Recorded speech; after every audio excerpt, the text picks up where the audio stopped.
அடமானத்தில் இருக்கும் தங்க நகையை மீட்கும் சிறந்த வழி பிரைம் கோல்ட் ஹப். தொடர்புக்கு 9840551787. தங்கத்தை மட்டுமல்ல, தன்னம்பிக்கையையும் மீட்டுத் தருகிறோம். ஹாலிடேஸ்னாலே அது நம்ம ஜிடி ஹாலிடேஸ் தான். GT Holidays, South India's #1 travel brand. You know you are special when you're with GT Holidays. Aadhan Cinema நேயர்களுக்கு வணக்கம். நேத்திலிருந்து இந்த தனுஷ், மிர்னால் தாகூர் இவங்க ரெண்டு பேரோட அந்த வீடியோஸ், அவங்க ரெண்டு பேரும் வந்து லவ் பண்றாங்க, லிவிங்ல இருக்காங்கன்னு ஒரு சில விஷயங்களுமே சோஷியல் மீடியால செம்ம வைரலா போய்கிட்டு இருக்கு. நம்ம எப்பவுமே யாரோட பர்சனலும் பேச மாட்டோம் அப்படின்றத சொல்லிட்டு நம்ம இதை ஆரம்பிக்கிறோம். ஏன் இது அப்படின்னா, சமூக வலைத்தளங்கள்ல வந்து நாளுக்கு நாள் ரொம்ப எல்லாம் மீறுறாங்களோ அப்படின்னு ஒரு பார்வை இருந்துகிட்டு இருக்குல்ல, அதை தான் நம்ம பேசணும். அதுக்காக தான் இதை நம்ம ஓப்பன் பண்றோம் அப்படின்றத சொல்லிட்டு நம்ம இதுக்குள்ள போவோம். ஆஃப் ஸ்கிரீன்ல கூட நீங்க கேட்டீங்க, போட்டோஸ் தானே வந்திருக்கு, அதுக்குள்ள லிவின் அப்படின்லாம் பில்டப் பண்றாங்களே, இதெல்லாம் நியாயமா அப்படிங்கிறப்ப கண்டிப்பா கிடையாது. குறிப்பா தனுஷை பத்தி ஒரு விஷயங்கள் வர்றது வந்து எப்போ வரும்னா, அவர் சொன்ன மாதிரி தான், அவரோட படம் ரிலீஸ் ஆகிறதுக்கு ஒரு 3 மாசத்துக்கு முன்னாடியிலேருந்தே கேம்பெயினை ஸ்டார்ட் பண்ணிடுவாங்க. அவர் எதுவுமே பண்ண வேணாம். தனுஷ் வந்து அவர் பாட்டில் அவரோட வேலையை செஞ்சா போதும், தனியா ஒரு ப்ரொமோஷன் நடந்துகிட்டு இருக்கும். அது பாசிட்டிவாவா அப்படின்னு பார்த்தீங்கன்னா நெகட்டிவா. ஒருத்தருக்கு பாசிட்டிவா பண்ணா தானே அவங்களுக்கு உண்டான ஃபாலோவர்ஸ் அதிகமாக இருப்பாங்க, நல்ல ஒப்பீனியன் வரும். ஆனால் இந்த மனுஷனுக்கு மட்டும் நெகட்டிவ் பண்ணுறாங்களே அப்படின்னா, நெகட்டிவ் தான் இந்த மனுஷனுக்கு பாசிட்டிவ். அதனால அவருமே வந்து இதை கேஷுவலாக எடுத்துக்கிட்டு இருக்காரு. ஒரு ஒரு ஹீரோயினோட அவர் தொடர்ந்து 2 இடங்கள்ல பார்க்கப்படுது. அது ஈவெண்ட்ல, பர்சனலாக அவங்க வீட்லேயோ இல்லை இவங்க 2 பேரும் தனியாகவோலாம் எங்கேயுமே கிடையாது. பொது வெளியில் ஒரு ஈவெண்ட்டில் சந்திக்கிறாங்க. முதல் முறையை சந்திப்பாங்க நடக்குது. இன்னொரு முறை வந்து ஒரு பார்ட்டியில், அதாவது பார்ட்டி மீன்ஸ் அவர் செலிப்ரேஷனில் பார்க்குறாங்க அப்படின்றாங்க. ஸோ அதோட புகைப்படங்கள் மட்டும்தான் நம்மளுக்கு வருது. இன்னொரு வீடியோ ரிலீஸ் ஆயிருக்கு. இந்த இண்டஸ்ட்ரியில், சினிமா இண்டஸ்ட்ரியை பொறுத்த வரைக்கும் யாரோட ஈவெண்ட்டுக்கு யார் வேணாலும் போகிறாங்க. ஸோ ஒன்றும் இல்லை, இந்த கூலி படத்தில் ரஜினி சாரோட இவ்வளோ ஸ்டார்காஸ்ட் நடிச்சிருந்தாங்கல்ல, அவங்களாம் ஏன் நடிச்சிருக்காங்கன்னு ஒரு விஷயங்கள் இருக்குது. ப்ரொமோஷனுக்கு வராங்கல்ல, நாகார்ஜுனா ப்ரொமோஷனுக்கு இங்கேருந்து ஆட்கள் எல்லாரும் போகிறாங்கல்ல, ஏன் அவங்களெல்லாம் பேச மாட்டாங்க, தனுஷை மட்டும் பேசுகிறாங்க ஏன் அப்படின்ற ஒரு கேள்வி வரும்பொழுது அவங்க அடுத்து படம் பண்ணலாம். இன்னொரு விஷயம், தனுஷ் இன்னொரு மேரேஜ் அப்படின்ற விஷயத்தில் ரொம்ப தெளிவாக இருக்காரு, கூடவே கூடாது அப்படின்றல. ஏன்னா ஒரு செடி ஒரு ஃப்ளவர் அப்படின்ற மாதிரி தனுஷ் ஆல்ரெடி அதில் ரொம்ப பட்டிருக்காரு. இன்னொரு விஷயம், அவங்க பையனோட ஸ்கூலில் வந்து ஒரு ஃபங்க்ஷன் ஒன்று ரீசெண்டாக நடந்துச்சு. அதில் ஃபேமிலியாக போய் கலந்துருக்காங்க. அதில் வந்து ஐஸ்வர்யா இருந்திருக்காங்க, தனுஷ் இருப்பார். தலைவன் எங்கே போனாலும் வேட்டி சட்டையோட தான் இருப்பார். இந்த இடத்துல நம்ம யார் பக்கம் நிற்கணும்னா கண்டிப்பாக தனுஷ் பக்கம் தான் நிற்போம். என்ன நடந்திருக்கு, அவங்க 2 பேருக்குள்ளே என்ன அப்படின்றத பற்றி பேச யாருக்குமே ரைட்ஸ் கிடையாது. சமூக வலைத்தளங்களில் தனுஷோட ஃபேன்ஸுமே அதை பற்றி தான் பேசிகிட்டு இருக்காங்க. அந்த மனுஷன் இப்போ தான் பிறந்தநாள் கொண்டாடுறாரு, ஃபேன்ஸை வந்து சந்தித்து புகைப்படம் எடுத்துக்கிறாரு, அவங்களோட ஃபேமிலியோட இன்ட்ராக்ட் பண்ணுறாரு, குட்டீஸோடலாம் அழகாக இன்ட்ராக்ட் பண்ணியிருக்காரு. ஓடணும், ஓஎஸ் கார்டனில் ஒரு வீடு, ஒரு ஒரு ஒரு அடி நிலம் வாங்க முடியாமல் தவிச்சிட்டு இருந்த ஒரு காலத்தில் இப்போ அந்த மனுஷன் ஒரு வீடு கட்டி, இன்னும் அவருக்கு எவ்வளோ பிரச்சனைகள் இருக்குது, வெளியே சொல்லாமல் இருக்கலாம். அது எப்படி தனுஷெல்லாம் வீடு வாங்கிற, ஓஎஸ் கார்டனில் தனுஷா அப்படின்லாம் போன காலம் போய் ஏன் தனுஷ் கட்டக்கூடாதுன்ற ஒரு விஷயம் இருக்குல்ல. ஸோ இவ்வளோ விஷயத்துக்காகவும் தேடலுக்காகவும் ஓடிட்டு இருக்க ஒரு மனுஷனை நாளுக்கு நாள் இப்படி போட்டு அடிக்கிறது சரி கிடையாது. இது தவறு, இப்படி பேசக்கூடாதுன்ற நம்மளும் அதை வன்மையாக கண்டிக்கிறோம் அப்படின்றதான் அந்த இடத்துல நம்ம சொல்ல முடியும். ஏன்னா நிறைய பேர் நம்மளெல்லாம் கேட்டிருந்தாங்க, இந்த மாதிரி அவங்க 2 பேரும் உண்மையா, நம்மளோட ஃப்ரெண்ட்ஸே கேட்கும் பொழுது தான் நம்மளுக்கு ஒரு அங்கே ஏன் இவங்கெல்லாம் கேட்கும் பொழுது கூடாது அப்படின்ற ஒரு விஷயங்கள் வந்தாலும் ஏன் உங்களுக்கு என்ன அதில் அப்படின்ற ஒரு விஷயம் இருக்குல்ல. அவர் ஒரு ஹீரோ, இவங்க ஒரு ஹீரோயின், 2 பேரும் படங்கள் பண்ணலாம், படத்தோடைய நிகழ்ச்சியில் மீட் பண்ணிக்கிறாங்க, இது சகஜம் அப்படின்ற ஒரு விஷயம் தான். இது இருக்கக்கூடாது அப்படின்றதுக்காக தான் மீண்டும் சொல்கிறோம். இதுல இன்னொரு விஷயம் என்ன தப்பா கனெக்ட் ஆகுது அப்படின்னா, சிம்புக்கு இப்படிதான் ஆரம்ப காலகட்டத்தில் நடந்துச்சு. அப்பெல்லாம் நிறைய பேர் பேசினாங்க, இப்போ ஏன் தனுஷுக்கு பேச மாட்டாங்க அப்படின்னா, சிம்புக்கு பேசுனதும் தப்புன்னு தான் நம்ம சொல்றோம். தனுஷ் அவர்கள் யாரு பேசினாலும் தப்பு தான். ஜெயம் ரவி இஷ்யூ வரும்பொழுது கூட அது சமூக வலைத்தளங்கள்ல அவங்க 2 பேரும் போஸ்ட்டை ஷேர் பண்ணிக்கிட்டனாலையும் அவங்களோட ஒப்பீனியனை ஷேர் பண்ணிக்கிட்டனாலையும் தான் நம்ம பேச ஆரம்பிச்சோம். ஜிவி விஷயத்துல ரொம்ப டீசெண்டா சொல்லிட்டாரு, யாரும் எங்களோட பர்சனல் விஷயங்களை பேசக்கூடாது அப்படின்றது. ஜெயம் ரவியும் ஒரு கட்டத்துல சொல்லிட்டாங்க, கோர்ட் வந்து சொல்லியிருந்தது, நீங்க 2 பேருமே சமூக வலைத்தளங்களை எதுவும் ஷேர் பண்ணக்கூடாது. ஒரு எல்லா லைஃப்லயும் நடக்கிற ஒரு விஷயம் தான். நடிகர்கள் அப்படின்னு வரும்பொழுது மட்டும் பார்வை அதிகமா திரும்புதில்லை. அதுல எக்ஸ்ட்ரீமா இப்ப யார் இருக்காங்கன்னா, சிம்பு, ரஜினி அவர்கள், விஜய் அவர்கள் சந்திக்காத விமர்சனமா சர்ச்சையா எல்லாத்தையும் தாண்டி இப்ப மேல போய் ஒருத்தர் உட்காந்துருக்காரு. அதுதான், அது சக்சஸா பாத்துக்கலாம் நம்ம. இதை வந்து அவர் மேலே வந்து ஏன்டா அந்த மனுஷன் பாவண்டா, அவன் என்ன, அவருக்கு என்னடா பண்ணாரு, வெளியில நம்ம ஃப்ரெண்ட்ஸில் அவன் என்னடா பண்ணான், ஏன்டா அவனை போட்டு இப்படி பண்ணுறாங்க அப்படிலாம் கேட்கும் பொழுது நம்மளுக்கு தெரியும்ல, இந்த இண்டஸ்ட்ரியில் இருக்கும் பொழுது அந்த மனுஷன் அதெல்லாம் கண்டு கூட மாட்டாருங்க. அப்படியா பேசுகிறாங்களா, ஓகே வேற என்ன பண்ணிட்டோம் அப்படின்னு போயிட்டே இருப்பார். அவரு அதான் சொன்ன ஷூட்டிங் ஸ்பாட்ல கேரவன்ல உட்காந்து கதை எழுதுவாருங்க. அந்த டைமை கூட அவர் வந்து இது பண்ணிக்கிறது இல்லை. இந்த ரன் மிஷின் அதான் நம்ம ஆல்ரெடி பேசியிருந்தோம். ரன் மிஷின் எப்படி விராட் கோலி சொல்றோமோ அந்த மாதிரி சினிமாவில் ஓடிக்கிட்டே இருக்கக்கூடிய மிஷினா இயங்கிட்டு இருக்காரு தனுஷ் அவர்கள். விமர்சனத்தை தாண்டி அவரோட படைப்பை கொண்டாடுறீங்களா? நல்லா இருந்துச்சுன்னா கொண்டாடுங்க, இல்லைன்னா நீங்க விமர்சனம் பண்ணுங்க. தனிப்பட்ட முறையில் எந்த ஒரு கேரக்டரையுமே நீங்க விமர்சிக்க கூடாது அப்படின்றத நம்மளும் சொல்றோம். தனுஷ் ரசிகர்லாம் கொந்தளிச்சு ட்விட்டர்ல என் தலைவன் என்ன பண்ணா உங்களுக்கு என்னடா, ஏன்டா அப்படி பண்றீங்க அப்படின்ட்டு. இன்னொன்னு என்னன்னா, கூலி படத்துல ட்ரெய்லர் வந்ததுக்கு அப்புறம் தலைவா அப்படின்னு போட்டு ட்வீட் போடுறாரு தனுஷ். எவ்வளவு பெரிய மனசுங்க. இன்னமும் தனுஷ் வந்து ரஜினி அவர்களோட மகனா தான் ட்ரீட் பண்ணிட்டு இருக்காரு ரஜினி அவர்கள். அவங்க வந்து டிவோர்ஸ் அப்படி இப்படின்னு அவங்களுக்குள்ள பர்சனலா நிறைய விஷயங்கள் இருந்தாலும் ரஜினியோட அதிதீவிரமான ரசிகர் தான் தனுஷ் அப்படின்றத தொடர்ந்து நிறைய இடங்களை சொல்லிட்டு இருப்பாரு. இன்ன வரைக்கும் அது இருந்துகிட்டு இருக்கு. என்னது ஸ்டேஜில் ஏறினாலே ரஜினி அவரோட மேனரிசம் வந்திருக்கு.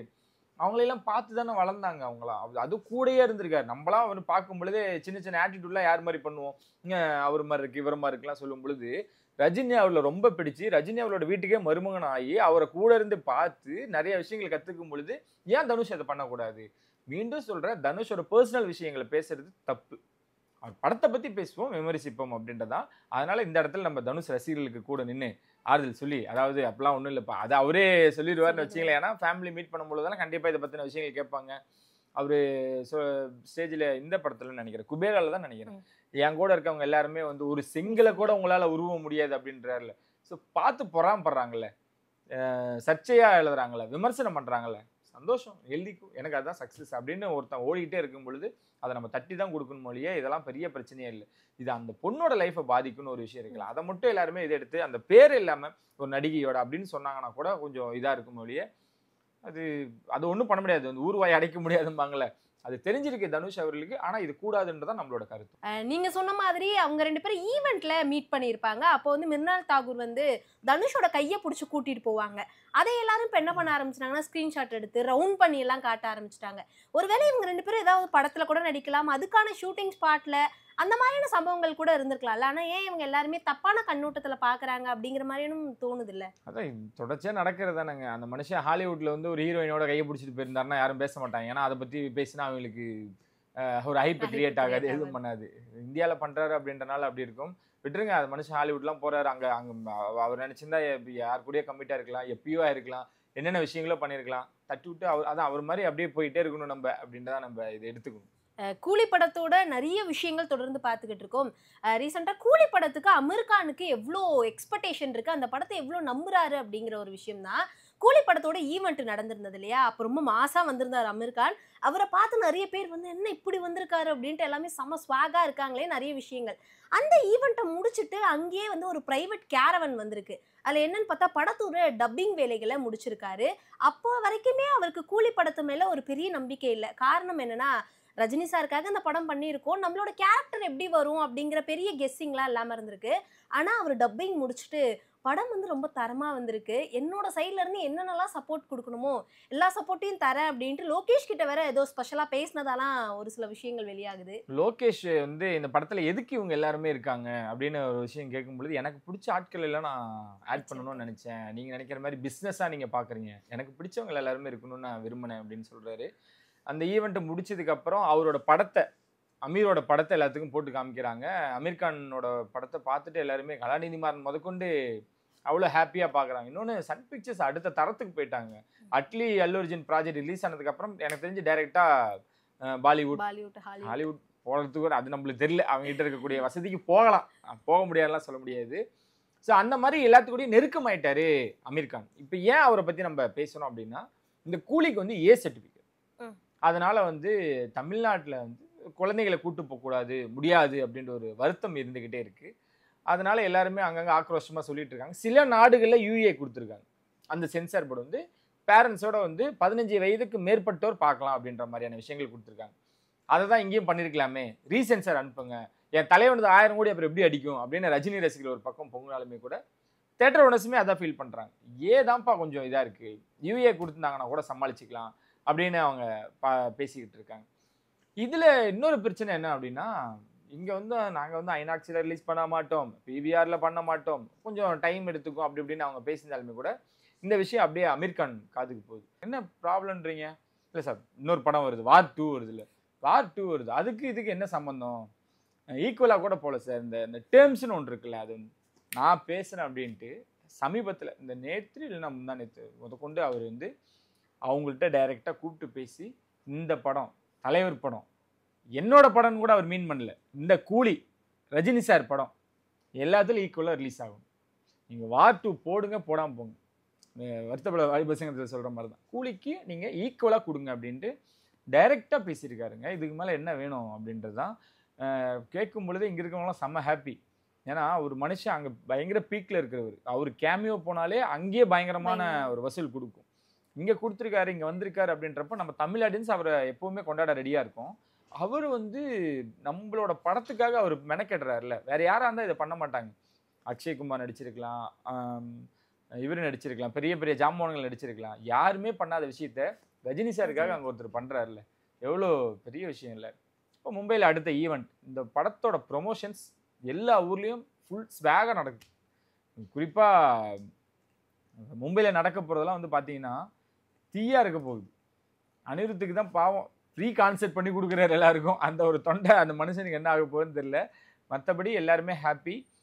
அதனாலதே நான் சொன்ன மாதிரி அமீர் கானுக்கு வந்து முழு வீச்சோட இந்த ப்ரொமோஷனில் இறங்கியிருக்காரு. இந்த படத்தை எப்படியாவது நம்ம மக்கள்கிட்ட கொண்டு போய் அங்கேருந்து வரக்கூடிய வசூல் தான் மிகப்பெரிய வசூல். அதனால அவரே முன்னெடுத்திருக்காரு. அப்படின்றப்போ ஒரு கண்டென்ட் கேரண்டியான ஒரு படம் தானே, ஸோ பார்ப்போம் அப்படின்ற மாதிரி சொல்லியிருக்காங்க. அதனால கூலி வந்து அப்படின்ற வருத்தம் இருந்தாலும் அங்கே பிவிஆர் ஐநாக்ஸ் எல்லாம் போறதுனால யூபைஏவா மாறதுக்கு எது வாய்ப்பு இல்லை, மறுபரிசீலனை போகலாமா அப்படின்றத பேச்சா இருக்கு. ஆனால் சன் பிக்சர்ஸ் தெளிவாக இருக்காங்க, ரொம்ப ஷார்ட் டைம் இதுக்கு மேலே போய் அவங்ககிட்ட நம்ம நிற்க முடியாது. மறுபடியும் அவன் கொடுத்துட்டானா அது இவங்கெல்லாம் பண்ண மாட்டாங்க. ஒரு முறை தான் துண்டு தவறும் அப்படின்ற மாதிரி மறுபடியும் அது நடந்துச்சுன்னா அவங்களுக்கு ஒரு மாதிரி அது அந்த டீமுக்கே சொல்கிறேன் அது வேணாம் அப்படின்றனால போ ஏழையே நம்ம அடிப்போம். ஏன் வசூல் அடிக்க மாட்டோமா?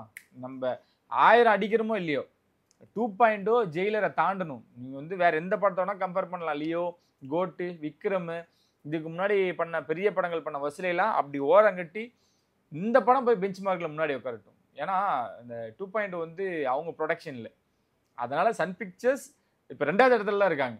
முதல் இடத்துல நம்ம உட்காரோம்டா அப்படின்ற ஒரு வெறியோடு அவங்க பயணிச்சுக்கிட்டு இருக்காங்க. எல்லா நாடுகளையும் நல்ல வரவேற்பு, எல்லா நாடுகளையும் போடக்கூடிய முதல் காட்சி ஹவுஸ்ஃபுல். நீங்கள் தமிழ்நாட்டில் நீங்கள் கேட்கவே வேணாம், ஒரு 4 நாளைக்கு ஹவுஸ்ஃபுல், 5 நாளைக்கு ஹவுஸ்ஃபுல். ஆனால் வெளிநாடுகளில் போடக்கூடிய முதல் நாளே வந்து ஹவுஸ்ஃபுல். குறிப்பாக எஃப்டிஎஃப்எஸ் எல்லா நாடுகளையும் இப்போ வந்து தீயா ஃபுல் ஆகிட்டு இருக்கு. புக்கிங் ஓப்பன் பண்ணுறதுக்கு முன்னாடி